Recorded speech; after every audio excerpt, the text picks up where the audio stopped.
सांसद घनश्याम तिवारी का कद बढ़ाया गया है। घनश्याम तिवारी को उप सभापति के पैनल में शामिल किया गया। 8 सांसदों के उप सभापति के पैनल में घनश्याम तिवारी को भी शामिल किया गया है। उपराष्ट्रपति ने नॉमिनेट किया है। आज आधिकारिक घोषणा भी संभव है। तो राज्यसभा सांसद घनश्याम तिवारी का पद बढ़ा है। सहयोगी लखवीर हमारे साथ जुड़ चुके हैं। लखवीर, बड़ी खबर। जी बिल्कुल प्रियंका, राज्यसभा सांसद घनश्याम तिवारी काफी लंबा अनुभव रखते हैं संसदीय कार्य प्रणाली का। राजस्थान में इनकी जो पार्लियामेंट्री लेजिस्लेशन की जो इतिहास है वो काफी बड़ा है और इनका अनुभव काफी विरला है। इसका लाभ राज्यसभा जो कि संसद का उच्च सदन माना जाता है उसमें लेना चाहता है। इसलिए ही इनको उप सभापति के पैनल में नॉमिनेट किया गया है। करीब 8 वरिष्ठ सांसदों को नॉमिनेट किया है, जिसमें राजस्थान से घनश्याम तिवारी का नाम है। घनश्याम तिवारी एक वरिष्ठ अधिवक्ता रहे हैं, संसदीय कार्य प्रणाली की अच्छा अनुभव रखते हैं। राजस्थान विधानसभा में जब वे चाहे सत्ता पक्ष में रहे या विपक्ष में रहे, जब वे बोलते थे तो सभी को सुनने का इंतजार रहता था। यही कारण है कि उनके संसदीय अनुभव का लाभ लेना चाहता है सदन, इसलिए उनको उप सभापति के पैनल में शामिल किया गया है। जब उप सभापति हरिवंश राय सिंह नहीं होंगे तब उनकी जगह जो 8 लोगों का पैनल होता है उसमें घनश्याम तिवारी को शामिल किया गया है कि उप सभापति की वैकेंसी में उनको वो चेयर पर आकर बैठा करेंगे। हालांकि अभी आधिकारिक घोषणा नहीं हुई है। संभावना जताई जा रही है कि आज मानसून सत्र का पहला दिन है तो आधिकारिक घोषणा आज हो जाए, क्योंकि 8 सांसदों को घनश्याम तिवारी के साथ साथ उप सभापति के पैनल के लिए नामित किया गया है। बिल्कुल लखवीर, क्योंकि राजस्थान से घनश्याम तिवारी का नाम आगे किया गया है और ये बड़ी बात हो जाती है राजस्थान के लिए। क्या मायने रखता है ये लखवीर, अगर औपचारिक तौर पर इसकी घोषणाएं हो जाती हैं तो?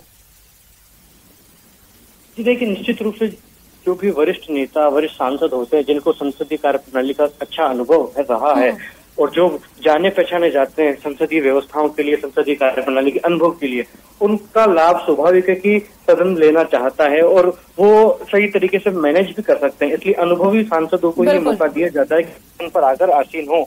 इसलिए घनश्याम तिवारी जो क्योंकि राजस्थान से आते हैं, अच्छा अनुभव उनको है, संसदीय व्यवस्थाओं को अच्छे से समझते हैं, किस तरीके से सत्ता पक्ष और विपक्ष को मैनेज किया जाता है वो जानते हैं, इसलिए उनका नाम जो है वो आगे आया है। हालांकि आधिकारिक घोषणा आज होनी है, फिलहाल नहीं हुई है।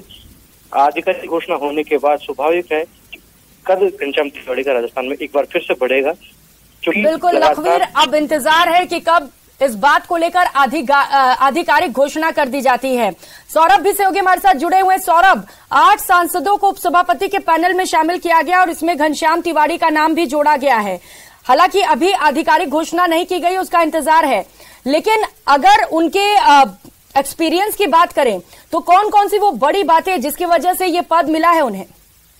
जी बिल्कुल, देखिए घनश्याम तिवारी वरिष्ठ नेता है और सबसे अच्छी बात उनको ये है कि उनको नियम जो है लोकसभा या फिर राज्यसभा या फिर विधानसभा, इनके जो नियम होते हैं उनकी उनको बारीक जानकारी है। यही कारण है कि उन्हें जो है वो नॉमिनेट जो है वो किया गया है और आज इसकी घोषणा भी जो है वो हो जाएगी। और क्योंकि जिस प्रकार से अब उनकी घोषणा जो है वो होनी शेष है, ऐसे में राजस्थान के लिए ये बड़ी बात है कि दिल्ली में लोकसभा और राज्यसभा में अब राजस्थान का प्रतिनिधित्व एक तरह से कह सकते हैं कि शीर्ष लेवल पर बढ़ता जा रहा है। लोकसभा में स्पीकर के रूप में ओम बिरला है, राज्यसभा में सभापति के रूप में उपराष्ट्रपति जगदीप धनखड़ जो है वो राजस्थान से, और अब उप सभापति के लिए ये घोषणा होती है तो घनश्याम तिवारी वरिष्ठ नेता है और इस लिहाज से जो है वो राजस्थान का एक तरह से गौरव की बात है कि इस प्रकार से 3 जो बड़े नेता हैं वो एक तरह से लोकसभा और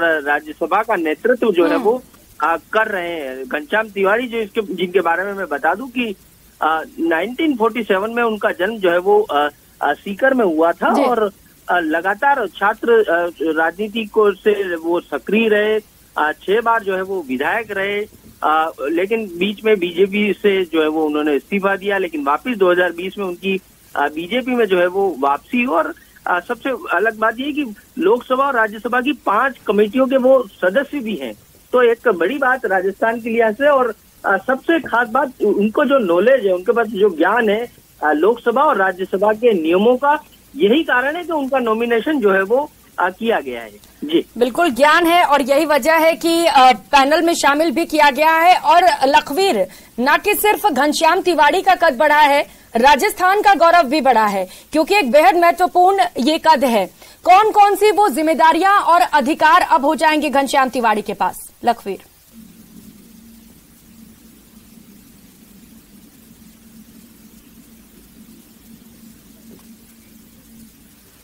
लखवीर तक शायद आवाज नहीं पहुंच रही है। सौरभ, यही सवाल मेरा आपसे भी है कि कौन कौन सी वो जिम्मेदारियां और कौन कौन से वो अधिकार अब घनश्याम तिवाड़ी के पास होंगे? देखिए, एक राज्यसभा के उपसभापति के पास में जो अधिकार होने चाहिए वो अधिकार उनके पास होंगे, लेकिन सबसे बड़ी बात कि राज्यसभा अपर लेवल है, जो कह सकते हैं कि